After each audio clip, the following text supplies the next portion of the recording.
जेटेट में 3 भाषाओं को शामिल करने को लेकर के काफ़ी ज़्यादा विरोध होते रहा है। अब मुझे लगता है कि झारखंड सरकार को भाषा के मसले पर, चूँकि बार बार इस मसले पर राज्य के अंदर कोई ना कोई विवाद पैदा हो जाता है कि 9 क्षेत्रीय जनजातीय भाषाएं झारखंड में किसी भी नियुक्ति और प्रतियोगिता परीक्षा में उसका मूल आधार होना चाहिए। तो 9 क्षेत्रीय जनजातीय भाषा में क्या मगही, भोजपुरी और अंगिका आती है आपके हिसाब से? नहीं, हिसाब से क्या, 9 क्षेत्रीय जनजातीय भाषाएं हैं, भोजपुरी, मगही, अंगिका उसमें नहीं है। झारखंड में बहुत सारे लोग बसे हुए हैं। झारखंड में दूसरे दूसरे राज्यों के कई लोग आपको नजर आएंगे। तो हर व्यक्ति ये क्लेम करने लगे कि हम लोग ही एक पर्टिकुलर इलाके में ये लैंग्वेज बोलते हैं, नियुक्ति प्रक्रिया में सम्मिलित करिए, तब तो झारखंड खिचड़ी हो जाएगी। नमस्कार, आप देख रहे हैं लाइव लगातार और इस वक्त हमारे साथ बेहद खास मेहमान मौजूद हैं। आजसू के छात्र नेता कह लीजिए संजय मेहता जी, उनके साथ बातचीत करेंगे। जेटेट में 3 भाषाओं को शामिल करने को लेकर के काफ़ी ज़्यादा विरोध होते रहा है। अब संजय जी से ही जुड़ते हैं और जानते हैं कि उनका इसमें क्या राय है। संजय जी, अभी 3 भाषाओं को लेकर के काफ़ी ज़्यादा विरोध हो रहा था, उसके बाद कमेटी की बैठक कमेटी एक बनाई गई है, अब बैठक होगी, उसमें क्या निकल कर आता है। फिर अभी की अपडेट ये आ रही है कि ये जो 3 भाषाएं हैं वो शामिल नहीं होंगी। इसमें आपकी क्या राय है? मुझे लगता है कि झारखंड सरकार को भाषा के मसले पर, चूँकि बार बार इस मसले पर राज्य के अंदर कोई ना कोई विवाद पैदा हो जाता है, इस मसले का एक अस्थायी समाधान निकाला जाना चाहिए। जो तर्क है कि जो झारखंड के सीमावर्ती इलाके हैं जो बिहार से सटते हैं, वहाँ पर जो भोजपुरी, मगही और अंगिका है, इन 3 भाषाओं को सम्मिलित करने की बात थी। तो ये बात सच है कि बड़ी संख्या में उस इलाके में लोग बोलते हैं, लेकिन इसका दूसरा पहलू भी है एक, कि हर राज्य की अपनी आधिकारिक भाषाएं होती हैं, अपनी क्षेत्रीय भाषाएं होती हैं। चूँकि झारखंड में जनजातीय आबादी भी है, तो झारखंड की अपनी जनजातीय भाषा भी है। तो झारखंड की जो 9 क्षेत्रीय और जनजातीय भाषा है, आधिकारिक तौर पर ये भाषाएं जो है झारखंड में एक तरीके से कह सकते हैं कि ये हमारा ऑफिशियल लैंग्वेज है। तो सरकार जब किसी नियुक्ति प्रक्रिया की शुरुआत करती है, किसी प्रतियोगिता परीक्षा में भाषा का कोई कॉलम रखती है, तो मेरा अपना ये मानना है कि जो 9 क्षेत्रीय और जनजातीय भाषाएं हैं वही प्रमुखता के तौर पर सम्मिलित किया जाना चाहिए किसी भी नियुक्ति की प्रक्रिया में। दूसरी बात कि आपने कहा कि एक कमेटी बनी, मुझे एक चीज़ बताइए कि क्या किसी नियमावली को बनाने के लिए किसी कमेटी की कोई ज़रूरत पड़ती है? नियमावली तो कैबिनेट में जाएगा, और अगर कोई कमेटी बना करके ये निर्णय लेना पड़ रहा है तो इसका मतलब ये है कि इस मसले पर स्पष्टता का अभाव है। एक बड़ा जो विषय है, आपके लगातार के दर्शकों को मैं बताना चाहता हूँ कि 2016 के बाद से अब तक जेटेट झारखंड में नहीं हुआ। लगभग 8 लाख अभ्यर्थी हैं। आप इसको ऐसे देखिए कि जब भी बीएड में एडमिशन लेना होता है तो सरकार उसका कंबाइंड एंट्रेंस लेती है, फिर बीएड कॉलेजों में रैंकिंग के आधार पर, नंबरिंग के आधार पर नामांकन होता है, और डीएलएड में नामांकन होता है।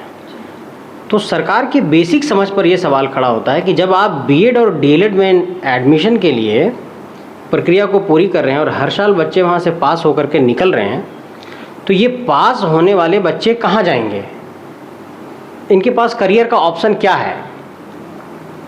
दूसरा कि जिन लोगों ने मान लिया कि 2016 के बाद से अब तो कोई नियुक्ति प्रक्रिया में सम्मिलित नहीं हुए, 2016 के बाद से अब 2026 है, इन 10 सालों में जो लोग 2017 में पास किए, अगर उसका 9 साल तक वो किसी नियुक्ति प्रक्रिया में सम्मिलित नहीं हो पाए, एक बात समझना ये है कि जेटेट नौकरी नहीं दे देगा।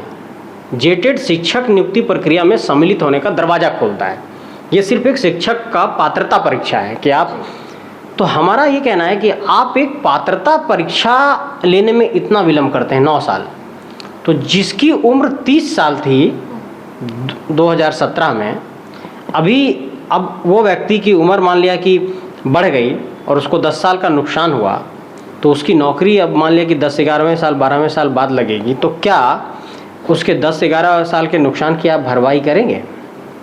तो एक बड़ा झारखंड के अंदर कह सकते हैं कि यहाँ का जो ह्यूमन रिसोर्स है, यहाँ की जो एक युवा आबादी है, उसके सपनों को मार दिया गया। जो एक आदत शिक्षक बनना चाहते हो, कहीं किसी के स्कूल में, सरकारी स्कूल में एक सपना देखते हैं कि एक टीचर बनेंगे, उनके लिए आप दरवाजे बंद कर देते हैं। तो मुझे लगता है कि सरकार को इस पर गहनता से सोचना चाहिए। और आपका सवाल जो भाषा को लेकर के था, उस पर हमारी स्पष्टता यही है कि 9 क्षेत्रीय जनजातीय भाषाएं झारखंड में किसी भी नियुक्ति और प्रतियोगिता परीक्षा में उसका मूल आधार होना चाहिए। तो 9 क्षेत्रीय जनजातीय भाषा में क्या मगही, भोजपुरी और अंगिका आती है आपके हिसाब से? नहीं, हिसाब से क्या, 9 क्षेत्रीय जनजातीय भाषाएं, भोजपुरी, मगही, अंगिका उसमें नहीं है। यही है आधिकारिक तौर पर। आप क्या मतलब आपके हिसाब से जो 9 क्षेत्रीय जनजातीय भाषा होनी चाहिए जेटेट एग्जाम में, लेकिन भोजपुरी, अंगिका और मगही नहीं होनी चाहिए, मैं यही समझूं जिस हिसाब से आप बता रहे हैं? मैं ये क्यों कहूँ कि होना चाहिए नहीं चाहिए, ये तो सरकार ने निर्णय लिया ना। और आप कह रहे हैं कि 9 क्षेत्रीय भाषा, क्षेत्रीय जनजातीय भाषा होनी चाहिए, लेकिन उसमें मगही, भोजपुरी और अंगिका नहीं आती है। नहीं आती है, बिल्कुल सही बात कह रहे हैं। 9 क्षेत्रीय और जनजातीय भाषाएं, जैसे आप देखिए कि अब संथाली लोग बोलते हैं झारखंड के अंदर, पंचपरगनिया बोलते हैं, मुंडारी बोलते हैं, कुड़ुख बोलते हैं, खोरठा बोलते हैं, नागपुरी बोलते हैं। तो हमारा कहना है कि जो हमारी 9 क्षेत्रीय और जनजातीय भाषाएं हैं वही किसी नियुक्ति प्रक्रिया का मूल आधार होना चाहिए, और ये एक झारखंडी भावना है। तो बस यही चीज़ है कि आपके हिसाब से अगर मैं मान लूँ तो भोजपुरी, मगही, अंगिका जो है वो जेटेट में शामिल नहीं होनी चाहिए। जिस प्रकार से आप आजसू में हैं और आजसू की जो बोली है, आजसू के हिसाब से है कि ये तीनों ये तीनों जो भाषा है वो जेटेट में शामिल होनी चाहिए। और जिस तरह से आप जेल कैंप से विरोध करते आ रहे हैं कि ये तीनों भाषा नहीं होनी चाहिए, वही अभी मुझे लग रहा है कि वही चीज़ अभी भी चल रही है। आप उसी फेज में हैं, उसी पटरी पे चल रहे हैं क्या? नहीं, मेरा कहना ये है कि झारखंड अपनी एक अलग आइडेंटिटी रखता है, ठीक है। भाषाई आधार पर झारखंड की भी अपनी एक पहचान है, सांस्कृतिक तौर पर भी झारखंड की अपनी एक पलामू में मगही तो बोली। हमारा कहना है कि भाषाओं का बोला जाना और सरकार की नियुक्ति प्रक्रिया और प्रतियोगिता परीक्षा के प्रक्रिया में आधिकारिक तौर पर सम्मिलित करना दोनों अलग चीज़ें। मैं इसको एक उदाहरण से समझाना चाहता हूँ। मुंबई में एक इलाका है, उसको बोलते हैं चेंबूर, और वहाँ पर झारखंड के बहुत सारे लोग बसे हुए हैं। लगभग 25-30 सालों से वहाँ कई झारखंडी हैं, ऑटो चलाते हैं। उनके सारे बच्चे मराठी पढ़ते हैं, और वहाँ की कोई भी नियुक्ति प्रक्रिया में अगर झारखंडी सम्मिलित होता है तो उसको मराठी लैंग्वेज में पास करना ज़रूरी है, ठीक है। तो क्या कल की तारीख में ये तर्क दिया जा सकता है कि चूंकि मुंबई के चेंबूर में बहुत सारे लोग खोरठा बोलने वाले बस गए हैं, तो महाराष्ट्र की नियुक्ति प्रक्रिया में खोरठा को सम्मिलित कर दिया जाए? तो ये बात मैं मानता हूँ कि भोजपुरी, मगही, अंगिका बोलने वाले हमारे भाई हैं, लेकिन आपको ये बात की जानकारी सीधे बोल दीजिए कि शामिल नहीं होना चाहिए। इसको घुमा के एक एग्जाम्पल देना वो थोड़ा अलग मुझे लगा। एक दूसरा और एग्जाम्पल देता हूँ एक और दूसरा एग्जाम्पल देता हूँ। जैसे जो अभी आपने देखा होगा कि तमिलनाडु में वहाँ पे जोसेफ विजय अभी सीएम बने हैं, थलापति के नाम से प्रसिद्ध हैं। तो आपने देखा होगा कि उन्होंने अपने लैंग्वेज में शपथ लिया, उनके सभी मंत्रियों ने अपने लैंग्वेज में शपथ लिया। तमिलनाडु में जानते हैं भाषाई आधार पे क्या है, वहाँ पर भी आपको तमिल लैंग्वेज में पास करना ज़रूरी है। तो हमारा कहना ये है कि वहाँ पर बहुत सारे ऐसे ऑटो चालक हैं चेन्नई में जो झारखंड से जाकर के बसे हैं। देश के कई राज्यों में दूसरे राज्यों से लोग जाकर के बसे हैं। चूँकि झारखंड बिहार से अलग हुआ तो ये भाषा बोलने वाले कई लोग वहाँ पर हैं, और उस भाषा से हम लोगों को भी प्यार है। लेकिन हम ये कह रहे हैं कि नियुक्ति प्रक्रिया में जब हमारे पास 9 आधिकारिक क्षेत्रीय जनजातीय भाषाएं, आधिकारिक, अब झारखंड में कुछ साउथ इंडियन भी बसे हुए हैं, झारखंड में बहुत सारे लोग बसे हुए हैं, झारखंड में दूसरे राज्यों के कई लोग आपको नजर आएंगे। क्योंकि यहाँ पर टाटा है, BCCL है, CCL है, बोकारो स्टील है, तो ये सब बहुत पुरानी कंपनियाँ हैं, तो बहुत पहले से लोग यहाँ पर हैं। तो हर व्यक्ति ये क्लेम करने लगे कि हम लोग ही एक पर्टिकुलर इलाके में ये लैंग्वेज बोलते हैं, नियुक्ति प्रक्रिया में सम्मिलित करिए, तब तो झारखंड खिचड़ी हो जाएगी। तो सीधे अगर हम बात करें तो आप आजसू की जो थ्योरी है कि ये भाषाएं जो सम्मिलित करनी चाहिए जेटेट में, आप उसके साथ नहीं? आजसू की थ्योरी झारखंडियत की है, और हमारे केंद्रीय अध्यक्ष जी ने इस विषय पर आदरणीय मुख्यमंत्री जी को पत्र लिखा और उनसे कहा कि जेटेट के मसले का आप समाधान निकालिए। लेकिन उन्होंने शामिल करने की भी बात की है। नहीं, उन्होंने तो एक कमेटी बना करके आईवॉश करने की कोशिश की है। अच्छा। हाँ, मुझे एक बात बताइए, जेपीएससी की परीक्षा हुई झारखंड में, जेट की परीक्षा हुई, अभी जेटेट होना है। किसी भी नियुक्ति प्रक्रिया या प्रतियोगिता परीक्षा या पात्रता परीक्षा जब कोई भी होती है तो नियमावली बनती है, नियमावली कैबिनेट में आती है। तो हमारा कहना ये है कि जब नियमावली कैबिनेट में बनती है और कैबिनेट उसमें निर्णय लेती है तो 5 लोगों की कमेटी क्यों? इसका मतलब कि ये एक आई वॉश करने की कोशिश है और ये दिखाता है कि निर्णय में आपकी प्रतिबद्धता नहीं है, निर्णय लेने में कहीं ना कहीं डगमगाहट है, स्पष्टता नहीं है। जब आप किसी निर्णय पर बहुत स्पष्ट नहीं होते हैं तो इस तरीके की नाटक और आई वॉश सरकार करती है, ये सरकार का एक कैरेक्टर होता है।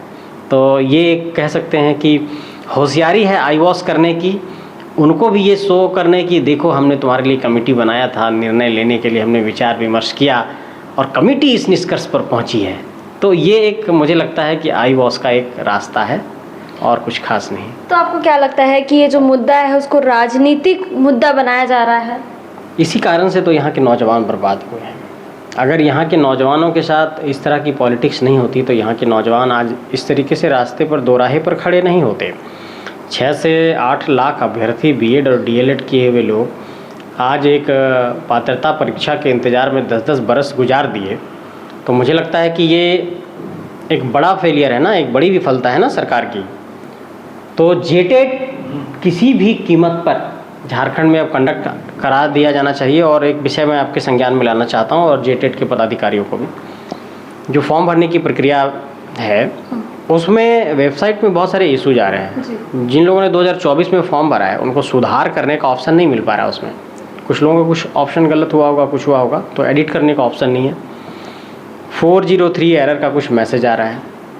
वेबसाइट बहुत अच्छे तरीके से काम नहीं कर रहा है और कुछ बहुत सारे ऐसे टेक्निकल एरर्स हैं जिसके कारण से फॉर्म भरने में समस्या आ रही है। तो हमारा कहना है कि इन सब चीज़ों को पहले दुरुस्त करना चाहिए था सरकार को। जो बेसिक चीज़ें हैं, आज के टाइम पे तो हर फॉर्म ऑनलाइन भरते हैं लोग, तो ये बेसिक चीज़ों को भी सरकार दुरुस्त नहीं कर पा रही। तो इसको लेकर के मुझे लगता है कि सरकार को तुरंत सोचने की ज़रूरत है। झारखंड में स्थानीय भाषा और बाहरी भाषा को लेकर लगातार तो बहस होती ही रही है। ऐसे में इन भाषाओं को जोड़ने से क्या लगता है कि स्थानीय भाषा पर असर पड़ेगा? फिलहाल अभी तो अपडेट ये आया है कि जोड़ा नहीं जा रहा है। अगर आने वाले समय में ऐसा कुछ होता है तो क्या लगता है कि स्थानीय भाषा पर कोई असर पड़ेगा? देखिए, भाषा कोई बाहरी और इस तरीके की नहीं होती, भाषा भाषा होती है। लेकिन झारखंड की जिस तरह से आप बता रहे हैं, हाँ, क्षेत्रीय जनजातीय भाषा। देखिए, मैं आपको बताता हूँ, एक छोटा सा एग्जांपल बताता हूँ। संथाली जो लैंग्वेज है वो संविधान में सम्मिलित है 8वीं अनुसूची में, और भोजपुरी को लेकर ये डिमांड होती रही है कि भोजपुरी जो है सो सम्मिलित किया जाए संविधान के 8वीं अनुसूची में। अब हमारा कहना ये है कि झारखंड भाषाई तौर पर बहुत समृद्ध राज्य है, बहुत ज़्यादा, और इतनी विविधता किसी दूसरे देश में नहीं। जैसे पूरा बंगाल में आपको लोग बंगाली बोलते हुए मिलेंगे और पूरा बंगाली एक भाषा बोलता है, लेकिन आप जैसे ही झारखंड में आएंगे तो दुमका जाएंगे तो लोग संथाली बोलेंगे। फिर थोड़ा आपका एरिया कहीं चेंज हुआ तो मुंडा लोग मुंडारी बोल रहे हैं, कहीं पर लोग कुड़ुक बोल रहे हैं, कहीं पंचपरगनिया बोल रहे हैं, कहीं पर कुरमाली बोल रहे हैं, कहीं खोरठा बोल रहे हैं, कहीं नागपुरी बोल रहे हैं। तो इतनी विविधता भाषाई तौर पर झारखंड के अंदर ही है। तो मुझे ऐसा लगता है कि झारखंड में इस मसले का बहुत ही स्पष्टता के साथ और एक बड़ा दिल दिखाते हुए सबको ये निर्णय लेना चाहिए। लोग ये कहते हैं कि कैसे देंगे परीक्षा, आप आर्टिफिशियल इंटेलिजेंस पढ़ लेते हैं, केमिस्ट्री पढ़ लेते हैं, फिजिक्स पढ़ लेते हैं, बायोलॉजी पढ़ लेते हैं, झारखंड की 9 क्षेत्रीय जनजातीय भाषा पढ़ करके आपको एग्ज़ाम देने में दिक्कत हो जाती है। तुरंत लोग कहने लगते हैं कि हम लोग कैसे पढ़ेंगे। मुझे ऐसा लगता है कि एजुकेशन तो एजुकेशन है। और आपको नहीं लगता है कि एक दिन में कोई भी कुछ भी सीख नहीं जाता है? अगर आप फ्रांस की जो भाषा है अगर उसको सीखने जाएंगे तो लगभग आपको 1 साल लग जाएंगे। बिल्कुल सही बात कह रहे हैं आप। तो हम तो यही कह रहे हैं कि सीखने की प्रक्रिया तो एक दिन में किसी को परीक्षा तो देना भी नहीं है ना। अभी तो 10 साल समय दे दिया सरकार ने। और 9 क्षेत्रीय जनजातीय भाषा झारखंड की तो आज नहीं हुई है, ये तो बहुत पहले से है। देखिए, एक बात मैं बताना चाहता हूँ लगातार के दर्शकों को, एकदम आप लोग स्पष्ट रहिए कि झारखंड के अंदर जो झारखंडियत का मसला है और उस मसले पर यहाँ पर स्पष्टता का अभाव होने के कारण ही यहाँ की नियुक्तियों में घालमेल, यहाँ की नियुक्ति प्रक्रिया में विवाद, यहाँ पर भाषाई विवाद जन्म लेता है। तो झारखंड की 9 क्षेत्रीय और जनजातीय भाषाएं पहले से आधिकारिक तौर पर है और इन्हीं भाषाओं को किसी भी नियुक्ति और प्रतियोगिता परीक्षा में चयन का मूल आधार बनाया जाना चाहिए। यही हम कहना चाहते हैं इस विषय पर स्पष्ट तौर पर, एकदम वन लाइनर है ये। अच्छा, अगर ये मतलब अगर आने वाले समय में ये होता है कि सरकार इन भाषाओं को ऐड कर देती है तो क्या इस पर आजसू और संजय मेहता क्या इस पर विरोध करेंगे? देखिए, एक बात तो आप समझिए, या फिर साथ खड़े रहेंगे? पहले तो आपको ये समझना होगा कि सरकार जब निर्णय लेगी तो सवाल तो इसी विषय पर खड़ा होगा ना कि आखिर सरकार बार बार अपने निर्णय में कोई बदलाव क्यों करती है। एक बार सम्मिलित किया, फिर एक बार हटा रहे हैं, फिर एक बार सम्मिलित करेंगे। इससे क्या पता चलता है कि आप कंफ्यूज्ड हैं, आप निर्णय नहीं ले पा रहे हैं। 25 सालों का झारखंड हो गया और 25 सालों के झारखंड में आज तक भाषाई तौर पर अगर स्पष्टता नहीं आ पा रही है तो मुझे लगता है कि इस विषय पर सोचने की ज़रूरत है। कई लोगों ने कहा कि 2012 और 2016 का जो आधार था उस आधार पर नियुक्ति प्रक्रिया होनी चाहिए। अब चूँकि जो वर्तमान की सरकार है, वर्तमान की सरकार ने पिछले 6 बरस बर्बाद कर दिए। आपका 2019 से 24 का कार्यकाल इनका रहा और 24 से अब 26 का भी कार्यकाल। 6-7 बरस में आप एक बार भी परीक्षा जेटेट का कंडक्ट नहीं करा पाए और अब जब पहुँचे हैं आप कंडक्ट कराने तक, जब हाई कोर्ट की फटकार के बाद, सो भी 31 मार्च तक बोला गया था कि परीक्षा कराना, आप 31 मार्च तक भी नहीं करा पाए। तो हाई कोर्ट की फटकार के बाद आप परीक्षा कराने जा रहे हैं और उसमें भी आपके पास स्पष्टता नहीं है। तो ये निर्णय लेने की अक्षमता है ना, निर्णय लेने में आप अक्षम हैं, तो ये सरकार की कमजोरी को प्रदर्शित करता है। तो मुझे लगता है कि ये सवाल से ज़्यादा ज़रूरी ये सवाल है कि सरकार इतनी अक्षम क्यों हो गई है। सरकार में इतना क्षमता नहीं है कि वो एक निर्णय तक पहुंच सके। तो मुझे लगता है कि इस सवाल पर भी आप लोगों को, जो 5 वो मंत्री लोग कमेटी में हैं और सरकार के लोगों से जाकर के सवाल पूछिएगा, एक लाइन में सवाल पूछिएगा कि आप लोग ये बताइए कि आप लोग एक निष्कर्ष तक क्यों नहीं पहुंच पाते हैं। एक निर्णय और निष्कर्ष लेने में इतना कन्फ्यूजन क्यों होता है। झारखंड की जनता को बता दीजिए कि इसी लैंग्वेज में ये लैंग्वेज सम्मिलित है और इसी तरीके की परीक्षा देनी है। एक बार जो बताना है वन लाइनर बताइए, इतना कन्फ्यूजन क्यों क्रिएट करते हैं। तो एक बार इन लोगों से भी पूछा जाना चाहिए। हमारी राय क्या है वो बहुत ज़्यादा मायने नहीं रखती है, मायने ये रखता है कि सरकार कितना सक्षम है परीक्षा को कराने में। लेकिन फिर भी हम एक बार फिर से जोड़ना चाहते हैं कि 9 क्षेत्रीय जनजातीय भाषाओं को झारखंड की किसी भी प्रतियोगिता परीक्षा, नियुक्ति प्रक्रिया और पात्रता परीक्षा में मूल आधार उसको बनाया जाना चाहिए। क्या आपको लगता है कि इस विवाद से अभ्यर्थियों में, मतलब जेटेट के अभ्यर्थी जो हैं वो भ्रम और असमंजस की स्थिति में पैदा हुई है उनके बीच? बिल्कुल बिल्कुल। जैसे आप कोई भी नियुक्ति प्रक्रिया, प्रतियोगिता परीक्षा, पात्रता परीक्षा, जब आप विज्ञापन निकालते हैं, जब आप उसका विज्ञापन पब्लिक डोमेन में दे देते हैं, तो आपको उसमें बहुत स्पष्ट रहना होगा कि भाई ये इसकी प्रक्रिया है, ये इसकी एलिजिबिलिटी की क्राइटेरिया है, ये इसके टर्म एंड कंडीशंस हैं और ये इसके आधार हैं।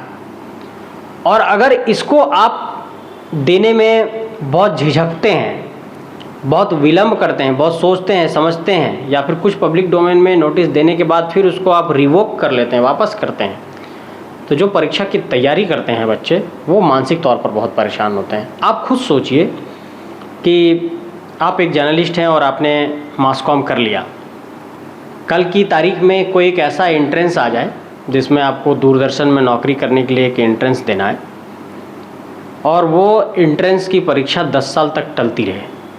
एक एग्जाम्पल दे रहा हूँ, तो आपको लगेगा ना कि मेरी मास कॉम की जो डिग्री है ये एक एंट्रेंस देने की परीक्षा जो है सो 10 साल तक टलती रही और हम परेशान होते रहे। तो एक शिक्षक क्लासरूम में पढ़ाना चाहता है, उसके बाद सब कुछ है, उसने ग्रेजुएशन कर लिया, पीजी कर लिया, उसने बीएड कर लिया, उसने एमएड कर लिया। अब इतना करने के बाद सरकार कह रही कि तुम टीचर बनना चाहते हो तो तुम्हें जो है एक पात्रता परीक्षा पास करना होगा, ये एक प्रक्रिया है। तो हम पात्रता परीक्षा भी पास करने के योग्य हैं, बस हम सिर्फ परीक्षा में बैठना चाहते हैं। सो परीक्षा में बैठने के लिए 10 साल का इंतज़ार करना पड़ेगा। अब ये जब परीक्षा हो जाएगी उसके बाद जो है नियुक्ति का फॉर्म निकलेगा। सो लगातार के दर्शकों को सरकार का एक और नाटक बताना चाहता हूँ कि सरकार कैसे लोगों को परेशान करती है। सरकार ने कहा कि अभी 26,001 शिक्षकों की नियुक्ति का एक विज्ञापन निकला था। चूँकि जेटेट पर बात करने से ज़्यादा ज़रूरी इस मसले पर भी बात करना ज़रूरी है कि शिक्षकों की जो नियुक्ति का विज्ञापन निकला, 26,001 शिक्षक की नियुक्ति का विज्ञापन निकला, जिसको सुप्रीम कोर्ट ने एक फैसला दिया कि नियुक्ति प्रक्रिया शुरू की जाए। तो सरकार ने कहा कि जिन लोगों ने जेटेट पास किया है वही इस नियुक्ति प्रक्रिया में सम्मिलित हो सकते हैं। एक लाइन याद रखिए, जेटेट जो पास कर गए हैं वही इस नियुक्ति प्रक्रिया में सम्मिलित हो सकते हैं, ये 26,001 शिक्षकों की नियुक्ति प्रक्रिया में। तो जेटेट अंतिम बार कब हुआ? 2016 में। तो 2016 में जिन लोगों ने जेटेट पास किया था वो 2024-25 वाले विज्ञापन में फॉर्म भर सकते थे। 26,001 शिक्षकों की नियुक्ति का जो विज्ञापन निकला। अब आप समझिए कि आपने 17, 18, 19, 20, 21, 22, 23, 24, 25 के आसपास कोई परीक्षा नहीं हुई जेटेट की, और इस दौरान आपने बीएड पास किया। सो 26,001 शिक्षकों की नियुक्ति का विज्ञापन आपकी नज़र के सामने निकल रहा है, लेकिन आप फॉर्म नहीं भर पा रहे हैं। सब कुछ होते हुए क्यों? क्योंकि जेटेट सिर्फ 2016 में हुआ था, इसलिए। तो ये एक बड़ा कारण है कि आपके अवसर को मार देना। मतलब आप नियुक्ति प्रक्रिया में सम्मिलित ही नहीं हो पाए, उसके पहले ही आपके हम पैर को कतर देते हैं। तो ये तो अन्याय है। तो इसी कारण से मामला जो है फिर कोर्ट में गया था कि जब आपने 2016 के बाद से जेटेट कराया ही नहीं है और आप कह रहे हैं कि जेटेट पास किए हुए लोग को ही नियुक्ति प्रक्रिया में सम्मिलित होने का अवसर मिलेगा, तो कहाँ से टपकेंगे जेटेट पास किए हुए लोग? हमारा आखिरी सवाल वही है कि जिस प्रकार से आप बोल रहे हैं कि 9 भाषाएं शामिल होनी चाहिए, फिर आप जेएलकेएम की पटरी पर ही वापस से हैं। नहीं, मेरा ऐसा कुछ नहीं है। मैं तो जेएलकेएम में आप विरोध करते थे कि ये तीनों जो भाषा है वो सम्मिलित नहीं होनी चाहिए जेटेट के एग्जाम्स में।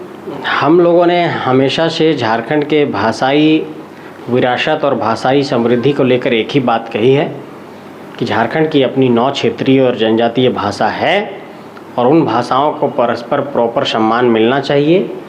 और जहाँ तक नियुक्ति प्रक्रिया, नियोजन की प्रक्रिया, प्रतियोगिता परीक्षा, पात्रता परीक्षा का सवाल है, उन सभी बिंदुओं पर इन 9 क्षेत्रीय जनजातीय भाषाओं को प्राथमिकता के आधार पर सम्मिलित करते हुए इसको मूल आधार बनाया जाना चाहिए। यही हम लोग बात कहते आए हैं।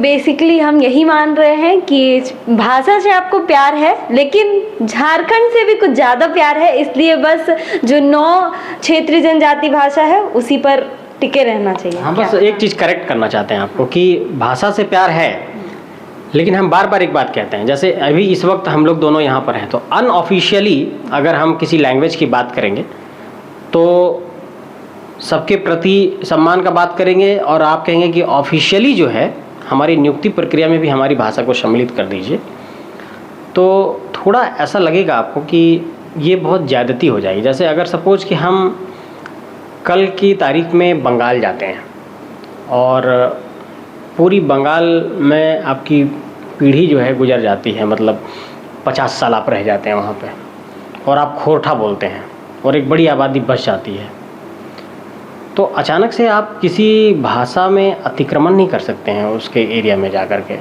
उसकी जो मौलिकता है उसका सम्मान करना पड़ेगा आपको। तो किसी भी स्टेट के अंदर जो उसकी भाषाई मौलिकता है उसका तो सम्मान होना ही चाहिए, और ये झारखंड की भाषाई मौलिकता है, भाषाई पहचान है।